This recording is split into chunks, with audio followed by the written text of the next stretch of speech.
Hey, this is Curtis, rolling out another sports talk video here with you at Aceperhead Studios. Today, we're going to talk, obviously, the biggest thing that's rolling around, 2021 NFL Draft. And one of the big talks that's going on is the receiver class.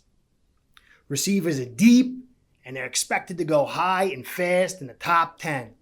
But a counterpoint to that is what we're going to talk about today.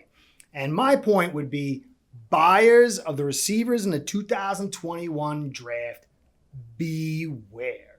Now, again, this is going to be somewhat of a broad judgment here, okay? We're going to go back to the history of the last 10 years of all the drafts to get a feel of how is the receiver class turning out in retrospect. Because every year, a receiver is super hot. I remember John Ross was the biggest thing. He blew open the doors on the 40, and everybody was the talk of the town. Obviously, we know his career didn't turn out the way we want. But we're currently in the pass-happy, receiver-friendly era of the NFL. So theoretically, under this understanding, we should have the best and easiest time finding receivers and making them successful. I won't spoil a surprise, but we're going to go through all the drafts and we'll get to that. Now, one thing though is very true. There's certain positions that translate exceptional from college to the pros. It's just easy transition because there's not much change, specifically a running back, okay? But we know that certain positions take time. So, some of these early drafts, we're going to have to put rabbit ears on because it does take time for receivers to draft. But again, this is broad stroke evaluation. But I do believe it has a place. Today's a very popular thing just to paint huge groups of things with broad strokes and this is this and this is that. And to a certain extent, there is value there, but those kind of judgments lack nuance and context, okay? But there is a place for that. And for you older people, or maybe some of you younger guys who are into movies and older movies, there was a movie out back when I was a kid, 1985, The Breakfast Club. And The Breakfast Club was specifically about this concept of broad strokes and then dialing in for the details, showing that, groups of people, they behave in a certain way, and as a generalization, it does have application. But when you dig deep under the hood, you see there's a lot of nuance there. When I grew up, we had the dirtbags, we had the popular people, we had the jocks, we had the geeks. I happened to be a little different. Some of my friends happened to be a little different. I played sports. I loved to play Dungeons and Dragons and read fantasy books.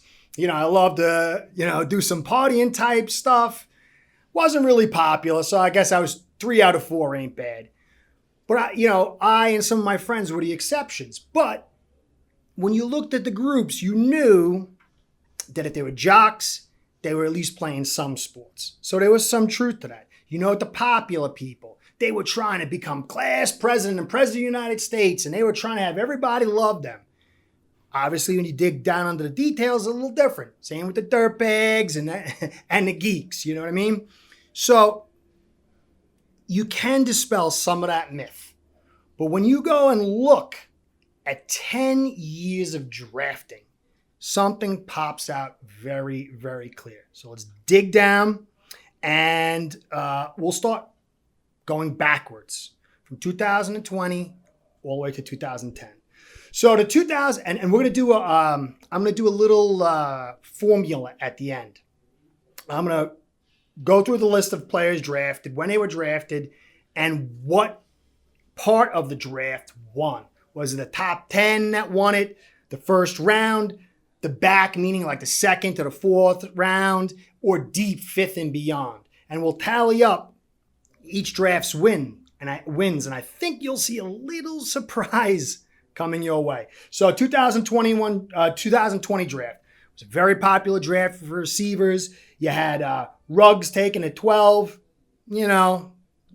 seemed to underperform. So again, this class is hard to evaluate because it's only been 1 year. Jerry Jeudy, he did okay. Number 15. Number 17, CeeDee Lang. He was okay. Nothing stellar. Jalen Reagor, kind of subpar. And then you had the star of the draft at number 22, Justin Jefferson, 1,400 yards. So there was four receivers taken before him. Then you had Brandon Ayuk. He's a comp to both Jerry Jeudy and Lamb as far as his production. He was taken 25. T. Higgins at 32, similar comp.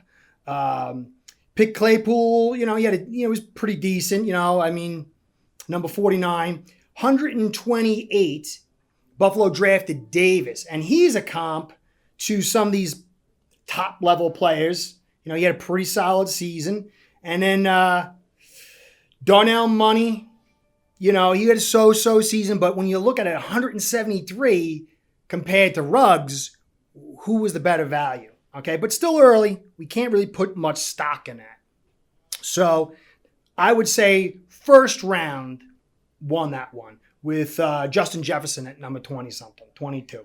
Okay, so now we'll go to 2019. Marquis Brown, number 25, not so hot. N'Keal Harry, pretty much a bust, 32. A.J. Brown, number 51 by Tennessee. Excellent as a pro. Bordering on something a little bit more than number 64, DJ Metcalf, verging on a star. All right. Then number 66, Pittsburgh drafted Johnson, quality player, better than all those top picks in the first round. And then Tyree McLaurin at number 76. Okay. His stats, his production, it might not shock value of Metcalf going over the top and all this other stuff, the size, but his stats, his production is almost the same as Metcalf. So you're really going to have to say, okay, 2019, there wasn't a top 10 receiver drafted, 2 in the first round, but the back end of the middle part of the draft, the back of the draft, won this one.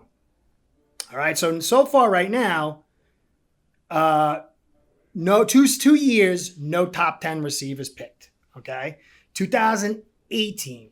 All right, DJ Moore, 3,156 yards, number 24, 24th overall.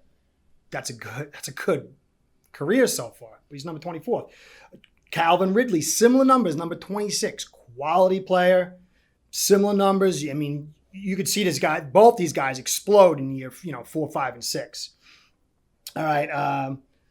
At number 40, Cortland Sutherland, 47, Christian Kirk, and 61, DJ Clark, and 81, Michael Gallup. All 4 of those guys had similar comps that were a step down from the first round receivers, but considering what was paid for them, I mean, not bad. Not bad. So we'd have to give that one, though, still, despite that, because you have 2 quality receivers in the first round, the first round wins. So currently we have 2 first rounds winning and 1 back of the draft winning. All right. Now we're going to go 2017. Okay. Number 5. Your team sunk to the bottom with Tennessee. Number 5 overall pick, Corey Davis. Kind of decent career, but when you reflect on the 5th best player, could pick the 5th best player. It's a letdown. Number 7, Chargers drafted Williams. Same thing. 7th, you had 7th, top 10 player, decent. Okay, number 9, John Ross, bust. So you had 3 top 10 picks as receivers, 2 decent and 1 a bust. Then you go Curtis Samuel at 40th, and he's comps Davis and Williams. So you could have gotten a second round pick and got equal value to a top 10 and 1 top 5 pick. That's rough on a GM trying to build a team. It's very rough. All right. 62. All right. So now we're at the end of the second round, and Juju Schuster, which is way better than all the receivers in front of him. Okay. Then you got Cooper Kupp. And this is third round. Way better. Chris Goodwin. Way better. 96. Goodwin was 84th overall. 96th overall. Galladay. Better. So those two teams, the Chargers and Tennessee, could have picked up or had better shots at quality players. They went all in on receivers, and they could have got the talent way farther back down the line. And if you notice, the second and third rounds of the draft are producing quality receivers year in and year out. So we're only at, we got halfway through where we want to go. Through 2017, 2021 draft, we're expected to have, Chase, Smith, Waddle, be that top 10 possibly pick. But they're talking about how deep this draft is as receivers. But at this point, you have to wonder, given the history to this point, should you just be more patient? But our study isn't done. Let's keep going. And then, 2016, 15th overall, Corey Coleman. Bust. The 21st overall, Will Fuller. Decent, busted on steroids. Great over-the-top speed, but nothing that's going to blow your doors off. 23rd overall, Treadmill. Bust. Now you get into that second round. Sterling Shepard. Good, better production. Number 47, Michael Thomas. Star. Okay? Tyler Boyd. 3,700 yards, beat just about everybody else out, and he was the 55th picked player in the draft. And then, all the way at the back end, Tyreek Hill at 165. He has comparable stats and production as Thomas, and he's a star. So 2 stars were found, not in the first round, not in the top 10. So because Michael Thomas and Hill are so comparable, I'm going to have to give a check to the back and check to the deep. Now, we're halfway through 2015. Now, this is where we get our first top 10 pick for a receiver that is worth it or close to it, debatable. And that's number 4, Amari Cooper. And he had a hard time. I mean, we remember all those issues he had in Oakland. People calling him a bust. They traded him. Not a star career, but verging on it. You could see maybe the next couple of years he could take it to the next level. You wouldn't feel bad about drafting Cooper at number 4, right? Unless you were Oakland, but you got picks out of it. Kevin White, number 7, though. Bust, balancing it out. Okay, number 22, Devonte Parker, my guy with the Fins. Took 3 or 4 years just to get anywhere. And on the 5th year, he was a top 5 receiver in the NFL. Quality season. Last season, little underperforming. He had the size, he had everything, but injury issues, lack of maturity. So I'd say, Aguilar was a decent pick at 20. Baltimore went with Perryman at 26. Not bad, pretty good.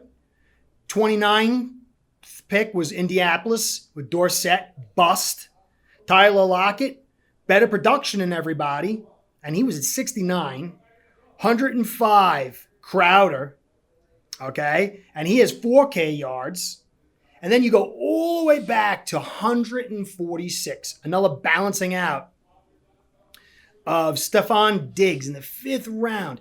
Now, he's got 6,100 yards, slightly less average per reception, equal touchdowns, 38 as Cooper. So you have to give this a tie to the top 10 and the deep. But look at that. Okay, this is the first real quality star in the top 10 taken. And that's 2015. 2014. Now, Sammy Watkins, look what the Bills did. And this is like reminiscent of the situation the Dolphins are in. They move back, move up. They got 2 first-round picks invested. It's kind of similar to the Watkins thing. And Watkins, he had some decent moments. And, he showed up and had some action. And he's like, sometimes you feel like, sometimes you feel like, this guy could do it. But overall, 4th overall pick for 2 first-round picks or whatever they invested, you have to rate it as a bust. Mike Evans, though, number 7, star. Okay, this is 2014 was the mecca of receivers being drafted. Okay, this was the best receiver class in the last 10 years. All right, so Odell Beckham at 12, star. Number 20, Brandon Cooks, star. Okay, then 28, you had Benjamin, he was a bust. Devonte Adams, though, number 53. And, if you take the factor he was picked 53rd overall, you could say he's equal to Brandon Cooks. Odell, no, I think Odell really would have been close to Evans if it wasn't for that torn ACL. But still, 53rd overall player, 6th receiver taken, and you have near equal comp. Allen Robinson, near equal comp. Jarvis Landry, 64th. He's right on the cusp of Odell Beckham. Obviously because he had the healthy season Odell didn't, but you got to take it for what it is. So you had 3 players drafted in the second round that were almost equal to the guys taken to number 12 and number 20. Okay? And then you had a really good John Brown at number 91. He's got 4,700 yards. So this is a real close one because Mike Evans is a star, but you got Odell, Brand, and Cooks in the back, in the first. So I will say, and then you got some really good players in the second. 3 quality players. I'm going to have to give this a 3-way tie. This is how amazing that draft was. Go back and look at it. It's pretty astounding. So I'm going to give 1 for top 10, 1 for first, and 1 for back. Evans, Beckham, Cooks, Adams, Robinson, Landry. It's a pretty stellar draft. But 2013, bust, Tavon Austin, number 8. Number 27th, though. Number 27th, Deandre Hopkins, superstar. Utter superstar. Bust, number 29, Patterson, 41, Woods, solid. 76, Keenan Allen, very good, 77.3 thousand yards. And you got him 76. And even Kenny Stills at 144, 4.8K. But again, you have Austin at 8 and Hopkins at 27. Hopkins is the superstar. So you have to give it to the first round on this one. Okay? Keenan Allen's a real good player. I'm going to have to give the check, a little mark for first and back. Okay, and in 2012, Justin Blackmon, number 5th overall, bust. Michael Floyd, 13, disappointment. Kendall Wright, number 20, solid.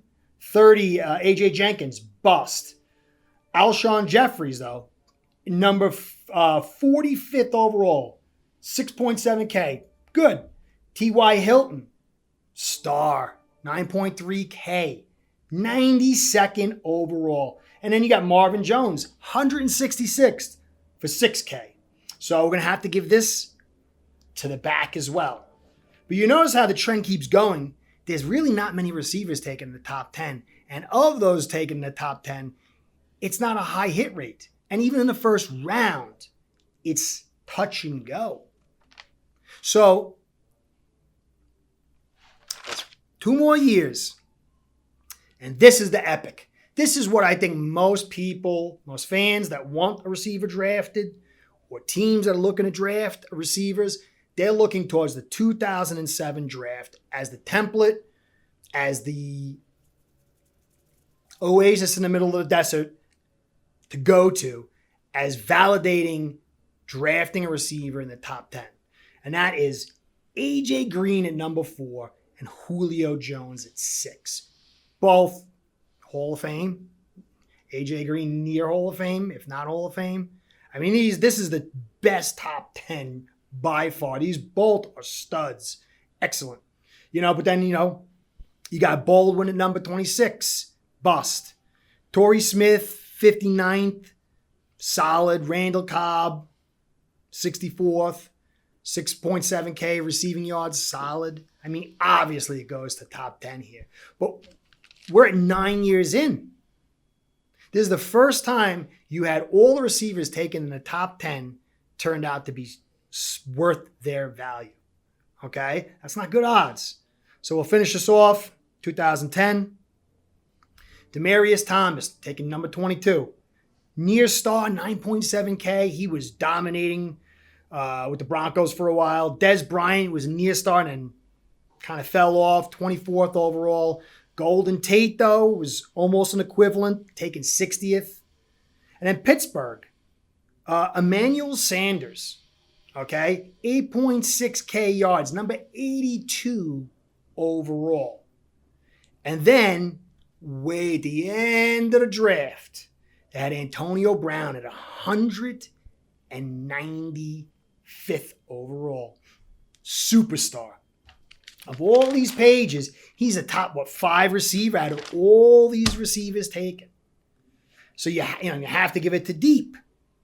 Okay? So, again, each receiver needs to be judged individually. Okay?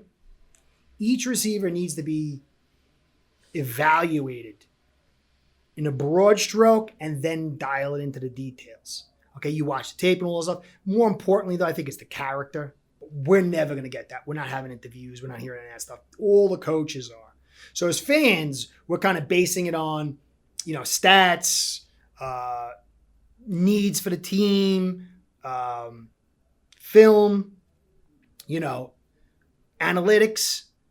But when you go over the last 10 years, when it's been the most conducive for receivers, out of 10 years, I had 3 wins for the top 10. 3 out of 10. Okay? And there's just some ties in here, so I was going to throw off a little bit. First round, 4 out of 10. There were 4 wins out of 10 in the first round. So then in the back, that middle portion, that second to third to fourth, 5. And deep, 3. So if you add all the wins in the top 10 in the first, you have 7 wins. If you go from day 2 all the way to day 3, you have 8 wins. That really says, okay, is Chase worth it at number 6 for the Dolphins for 2 first-round draft picks? Maybe. But if not, it could be one of the biggest misses with what's his name? Slipped my mind here. Sammy Watkins. Sorry. Old age. Old time is hit right there, buddy. Sorry, guys. Right now, the Dolphins are in a risky position. 2 first-round picks could really sink them. And what's the odds?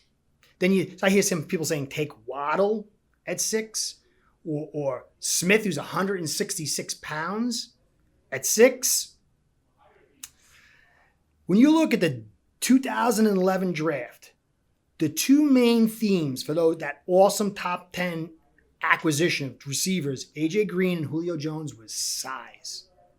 Size. None of these receivers possess size.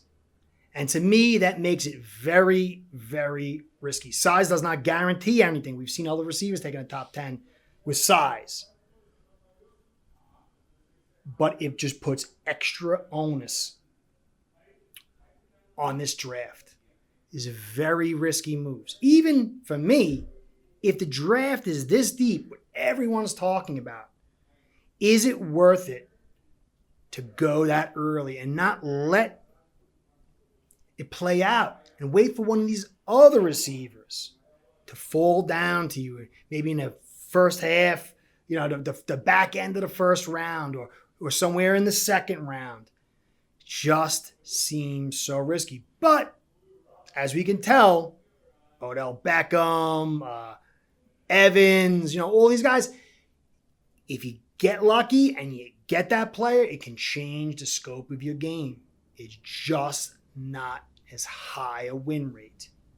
So come this draft, take this into account. We'll have to see how it goes. We don't know. I mean, all three of these guys could be great. I have personal concerns.